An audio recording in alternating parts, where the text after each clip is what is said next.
नमस्कार. एकाक्षी MPSC मध्ये आपल्या सगळ्यांचं स्वागत आहे. आपण भारतीय राष्ट्रीय काँग्रेसची अधिवेशने आणि त्या वर्षात झालेल्या इतर घटना बघत आहोत. आतापर्यंत आपण 4 राष्ट्रीय काँग्रेसची अधिवेशने बघितली. 1885, 86, 87, 88. आज आपण 5वं 1889चं अधिवेशन बघणार आहोत. ठीक आहे. आणि आधीचे जे 4 अधिवेशन झाले त्याची प्लेलिस्ट तयार केलेली आहे, ती मी डिस्क्रिप्शन बॉक्समध्ये देते. सोबत सरांच्या टेलिग्राम चॅनलची आणि माझ्या टेलिग्राम चॅनलची पण लिंक देते. जर तुम्हाला तिकडे जाऊन जर याची PDF सॅम्पल PDF बघायची असेल तर ठीक आहे, तिथे मी पिन करून ठेवलेलं आहे. तर सुरुवात करूया आजच्या व्हिडिओला. बघा अधिवेशन. तर अधिवेशनाचं ठिकाण काय होतं? बॉम्बे. अध्यक्ष कोण होते? William Wedenberg. बघा अधिवेशनाचं ठिकाण बॉम्बे, अध्यक्ष विल्यम वेडनबर्ग. या अधिवेशनात एकूण 10 महिलांनी भाग घेतला होता. किती महिलांनी? 10 महिलांनी भाग घेतला होता. आता हे याच्यातल्या ज्या गोष्टी आहे ना त्या अतिशय महत्त्वाच्या आहे, नीट लक्ष देऊन ऐका. बघा या अधिवेशनात एकूण 10 महिलांनी भाग घेतला होता. यात महाराष्ट्राचे नेतृत्व करणाऱ्या पंडिता रमाबाई, काशीबाई कानिटकर इत्यादी महिलांचा समावेश होता.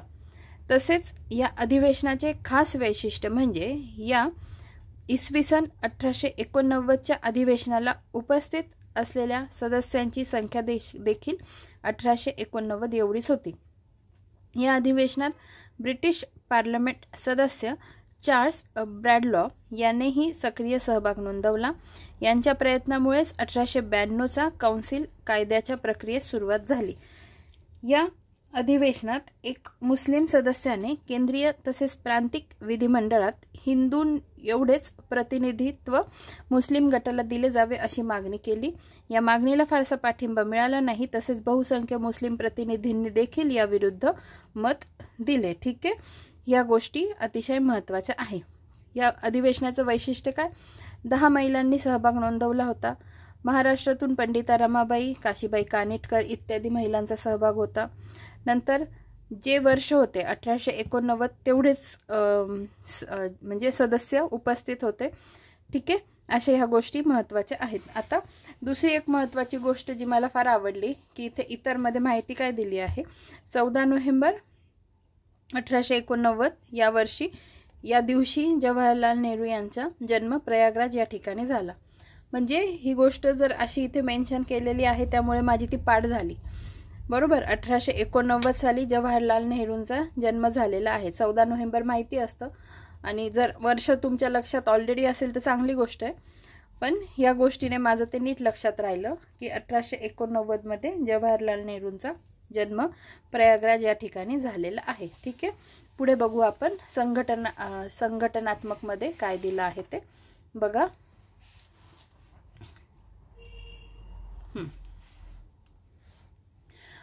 विल्यम वेडनबर्न. बघा संघटनात्मक मध्ये विल्यम वेडनबर्न यांच्या अध्यक्षतेखाली काँग्रेसने लंडन ब्रिटिश कमिटीची स्थापना केली. काँग्रेसने लंडनला ब्रिटिश कमिटीची स्थापना केली विल्यम वेडनबर्न यांच्या अध्यक्षतेखाली. ब्रिटिश कमिटीचे अध्यक्षपद विल्यम वेडनबर्न यास तर चिटणीसपद डिग्बी यास देण्यात आले. या सगळ्या गोष्टी नीट लक्षात ठेवा. काँग्रेसने लंडनमध्ये ब्रिटिश कमिटीची स्थापना केली विल्यम वेडनबर्न यांच्या अध्यक्षतेखाली आणि चिटणीसपद कोणाला दिलं? डिग्बी यास दिले. सुरेंद्रनाथ बॅनर्जी, दादाभाई नौरोजी हे या संस्थेचे सदस्य होते. तसेच या ब्रिटिश समितीमध्ये जॉर्ज ह्यूल, ह्यूम, ॲडम्स, नॉर्टन, हॉवर्ड या व्यक्ती देखील सहभागी झाल्या होत्या. यावेळेस भारतातील काँग्रेसच्या ज्येष्ठ नेत्यांचा ब्रिटिशांच्या न्यायप्रियतेवर विश्वास होता. इंग्रज हे न्यायप्रिय असून ते भारताला न्याय देतील अशी त्यांची पक्की भावना होती. ठीक आहे. पुढे बघा. या मवाळ नेत्यांनी आपली बाजू तसेच भारतीयांच्या तक्रारी या ब्रिटिश जनतेपुढे मांडण्यासाठी काँग्रेसची ब्रिटिश समिती लंडन येथे स्थापन केली. पुन्हा बघा. या मवाळ नेत्यांनी आपली बाजू तसेच भारतीयांच्या तक्रारी या ब्रिटिश जनतेपुढे मांडण्यासाठी काँग्रेसची ब्रिटिश समिती लंडन येथे स्थापन केली. काय उद्देश होता ते कळालं. आता बघा. या कमिटी मार्फत इंडिया नावाचे मासिक सुरू करण्यात आले. पुढे बघा. अजून एक महत्त्वाचं काय आहे याच्यातलं बघा, जी ब्रिटिश कमिटी लंडनला स्थापन केली होती ना, त्यामागचा उद्देश एक असा पण होता की भारतीय राष्ट्रीय काँग्रेसचं अधिवेशन लंडन येथेही भरावं असा उद्देश होता हां. परंतु आपल्याला माहिती आहे राष्ट्रीय काँग्रेसचं एकही अधिवेशन काही लंडनला झालेलं नाही आहे. अशा गोष्टी या लक्षात ठेवा. समजा ऑप्शनमध्ये दिला एखादं स्टेटमेंट असं तर आपल्याला माहिती पाहिजे. पुढे सामाजिकमध्ये इथे त्यांनी दिलं आहे की आर्य महिला समाजाची स्थापना, पण तुम्ही लक्षात ठेवा आर्य महिला समाजाची स्थापना ही 1882ला पुणे येथे करण्यात आलेली आहे. त्यामुळे ही गोष्ट इथे कोरिलेट करून लक्षात नका ठेवू, पण एवढे लक्षात ठेवा आर्य महिला समाजाची स्थापना 1882ला करण्यात आली आहे. एक जस्ट आता आलं आहे आपल्या नजरेखालून तर आपण घालून घेऊ, ठीक आहे. पण 1889शी कोरिलेट करू नका. 1882ला आर्य महिला समाजाची स्थापना करण्यात आलेली आहे. स्थापन करते लक्ष्मीबाई उर्फ पंडिता रमाबाई. आता पंडिता रमाबाईंना लक्ष्मीबाई हे नाव